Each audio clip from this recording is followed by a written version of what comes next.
சென்னை தீநகரில் உள்ள திருமலை திருப்பதி தேவஸ்தானத்தில் புரட்டாசி பிரம்மோற்சவம் கொடியேற்றத்துடன் தொடங்கி நடைபெற்று வருகிறது. இவ்விழாவின் ஒரு பகுதியாக சுவாமிக்கு நடைபெற்ற அபிஷேக ஆராதனைகளை அடுத்து உற்சவர் சுவாமி கற்பக விருட்ச வாகனத்தில் எழுந்தருளி பக்தர்களுக்கு காட்சியளிக்க ஏராளமானோர் தரிசனம் செய்தனர்.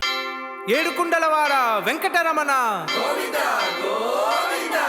ఆపద మొక్కులవాడ అనాథ రక్షక